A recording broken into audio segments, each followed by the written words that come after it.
लालची बेटी। सुधा और उसका भाई दिनेश किसी तरह गरीबी में पले बढ़े। दिनेश बड़ा होकर छोटा मोटा काम करता और अपना घर चलाता। बेटा दिनेश, किसी तरह अपनी बहन की शादी करवा दे। बड़ी हो गई है लेकिन अभी तक घर पर बैठी है। ठीक है माँ, मैं कोई लड़का देखता हूँ। थोड़े दिनों में दिनेश को एक लड़का मिलता है जो बहुत बड़े बंगले में ड्राइवर का काम करता था। माँ, एक अच्छा लड़का मिला है। वो पास के बड़े बंगले में ड्राइवर है, खूब अच्छी गाड़ी चलाता है। वो सुधा को खूब खुश रखेगा। अरे वाह भैया, फिर तो वो मुझे 4 चक्के में घुमाएगा भी। हाँ, क्यों नहीं घुमाएगा, जरूर घुमाएगा। अरे बेटा तू चल, उन लोगों के घर हम लोग जाकर बात कराते हैं। दिनेश और माँ सुरेश के घर जाते हैं। वहाँ उन लोगों की खूब आवभगत होती है। हम लोगों ने तो दिनेश को देखकर ही सोच लिया था, जिसका भाई इतना संस्कारी और सभ्य है तो बहन कैसी होगी। लेकिन फिर भी एक बार सुधा से मिल लेते हैं। हाँ, अब तो बस शादी के बाद यही मिलना होगा, है ना? आप लोगों की कोई मांग हो दहेज के लिए तो?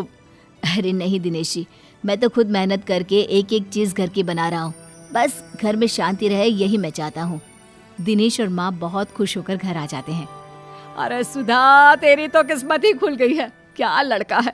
माँ भी उसकी बहुत अच्छी है। कितने सीधे लोग हैं। माँ, घर में क्या क्या था? कितना बड़ा घर था? रंगीन टीवी थी ना? और लड़की की माँ ज्यादा चपर चपर तो नहीं कर रही थी ना? नहीं सुधा, ये सब तो नहीं था, लेकिन लड़के ने वादा किया था कि वो मेहनत करके सब कुछ घर में ले लेगा। बस उसे एक अच्छी लड़की चाहिए जो घर में शांति रखे। क्या कुछ भी नहीं था? नहीं नहीं, मैं ऐसे घर में नहीं करूंगी शादी। यहाँ भी परेशानी, ससुराल जाओ तो वहाँ भी परेशानी। अरे परेशानी रहना है तो मैं अपने घर में क्यों ना रानी बनकर रहूं? किसी और के घर में नौकरानी बनकर परेशान रहने से तो वही अच्छा है ना। अरे कैसी बात कर रही है बेटा?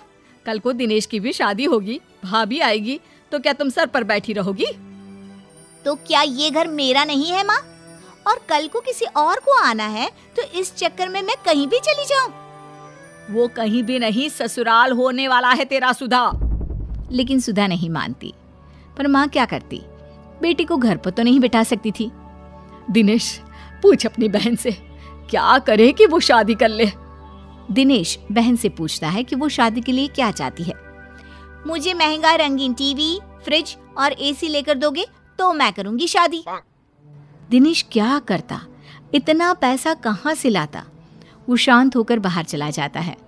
वो रास्ते में जा रहा होता है कि उसे एक लड़की मिलती है जो सड़क के बीच में खड़ी होती है। अरे ये लड़की ऐसे क्यों खड़ी है? सामने से बस आ रही है, कहीं उसे कुचल देगी। ए लड़की, हटो वहां से। ए लड़की। दिनेश लड़की का हाथ पकड़कर उसे बस के सामने से हटा देता है। क्या हो गया? तुम आत्महत्या क्यों कर रही थी? क्यों बचाया आपने मुझे मर जाने देते? वैसे भी आज नहीं तो कल मरना ही तो है मुझे। अरे ऐसी बात क्यों कर रही हो? बताओ मुझे, क्या कर सकता हूँ तुम्हारे लिए? नहीं, मेरे लिए कोई कुछ नहीं कर सकता।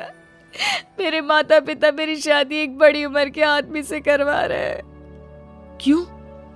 क्या वो गरीब है?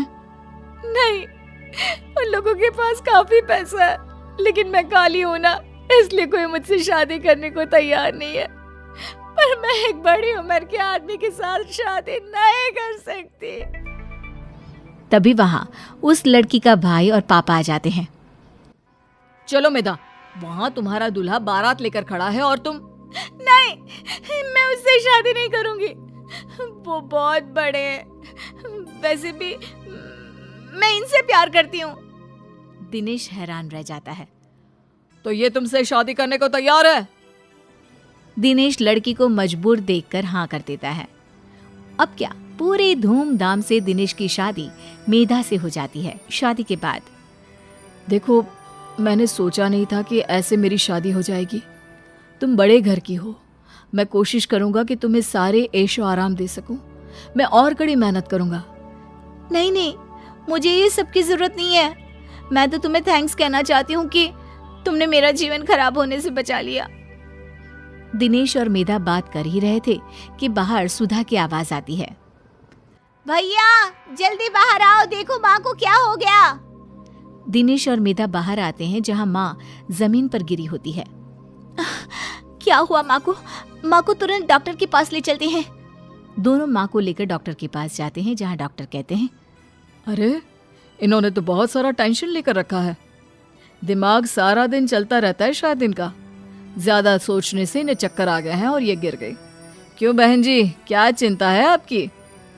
मेधा को लगता है कि सास उसके कारण परेशान है। तभी सास कहती है, अरे मेरी बेटी बड़ी हो रही है, लेकिन उसकी लालच के कारण वो अभी तक घर में बैठी है। अच्छे अच्छे रिश्तों को मना कर रही है। अब जो हैसियत हम लोगों की है उतना ही तो कर पाएंगे ना। ये तो देखिए आपके घर का मामला है, लेकिन ज्यादा सोचने से तबीयत खराब हो सकती है। सभी घर आ जाते हैं। दिनेश, क्या बात है? तुम्हारी बहन शादी क्यों नहीं कर रही?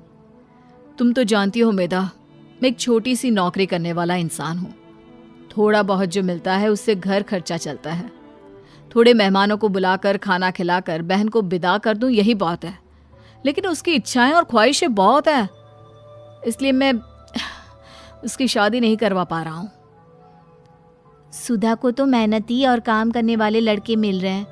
वो तो मेहनत से बड़ी चीज़ खड़ी कर सकते हैं। फिर क्यों मना करना? मैं बात करती हूँ। क्या बात है सुधा, क्यों शादी नहीं करना चाहती हो? आप भी तो शादी नहीं कर रही थी ना, फिर क्यों की? अरे वो शादी नहीं थी, दबाव था अपने से बड़े आदमी से शादी करने का। तो भाभी, इस घर में आपके पिता ने आपको सारी सुख सुविधा की चीजें दी है ना? बड़ा टीवी, ठंडा पानी, सब कुछ मिल रहा है ना यहाँ पर। तो फिर मैं गरीबों वाली जिंदगी क्यों जीऊं? अरे कहाँ से लाएगा तेरा भाई ये सारी चीजें, जिसे देखकर मैं तेरी शादी कर दूं? लड़के खड़े हैं बिना दहेज की शादी के लिए, लेकिन ये लड़की अरे इतनी लालची है कि भाई का सोच भी नहीं रही है। कोई बात नहीं माँ जी, आप गुस्सा ना करें। ये सारा सामान नया ही है सुधा। मैं कल ही किसी को बुलाकर पैक करवा देती हूँ।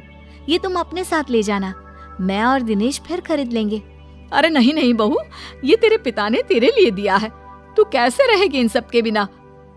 माँ, मेरे लिए दिनेश सबसे ज्यादा मायने रखते हैं। वो ठीक रहे तो ये सब तो हम फिर कभी भी ले सकते हैं।